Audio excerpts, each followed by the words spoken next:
നാം കരുണയുള്ളവരാകണം. സ്നേഹവും കരുണയും ഉള്ളവരെ റബ്ബിനിഷ്ടം. അത് ഏത് ജീവികളോടും നാം കാരുണ്യത്തോടെ വേണം പെരുമാറാൻ. റബ്ബിൻ്റെ പൊരുത്തം കിട്ടാൻ സ്നേഹവും കരുണയും നമ്മുടെ കൂടപ്പിറപ്പാകണം. ഞാനൊരു കഥ പറയട്ടെ. മഹാനായ അഹ്മദുൽ കബീർ റിഫായി തങ്ങളെ കേട്ടിട്ടില്ലേ നിങ്ങൾ? മഹാനവറുകളുടെ നാട്ടിൽ കുഷ്ഠം ബാധിച്ച ഒരു നായയുണ്ടായിരുന്നു. അതിനെ കാണുമ്പോഴേക്ക് നാട്ടുകാർ കല്ലെടുത്തെറിഞ്ഞ് അതിനട്ടി ഓടിക്കുമായിരുന്നു.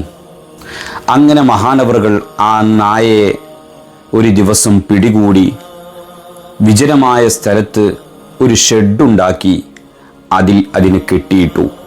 എന്നിട്ട് അതിനെ പരിചരിച്ചു. മരുന്ന് പുരട്ടി മരുന്ന് കൊടുത്ത് അതിൻ്റെ അസുഖം ഭേദമാക്കി. 40 ദിവസത്തോളം ആ ടെൻറ്റിൽ നായയും അദ്ദേഹം കഴിഞ്ഞുകൂടി. 40 ദിവസത്തോളം അതിനു വേണ്ടി ആ സമയത്ത് ചെലവഴിച്ചു.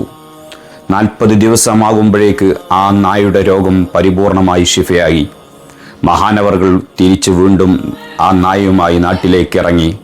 അപ്പോഴാണ് നാട്ടുകാർ അത്ഭുതത്തോടെ കാണുന്നത്, എല്ലാവരും നിന്ദിതയോടെ കാണുന്ന ആട്ടിയോടിക്കുന്ന ആ നായയെ മഹാനവറുകൾ കാരുണ്യത്തോടെ കരുണയോടെ സ്നേഹത്തോടെ പരിചയിച്ച് അതിൻ്റെ അസുഖം ഭേദമാക്കിയിരിക്കുന്നു. അതാണ് പറഞ്ഞത്, നാം മറ്റുള്ളവരോട് കരുണ കാണിക്കണമെന്ന്. റബ്ബിൻ്റെ പൊരുത്തത്തിന്, റബ്ബിൻ്റെ ഇഷ്ടത്തിന് മറ്റുള്ള സഹജീവികളോട് പോലും നാം കരുണ ചെയ്താൽ റബ്ബിൻ്റെ അടുക്കൽ അത് വലിയ മഹത്വമുള്ള കാര്യമാണ്.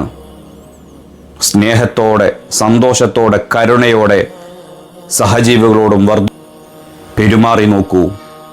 നമ്മുടെ ജീവിതം എത്രയോ ഉന്നതിയിലായിരിക്കും.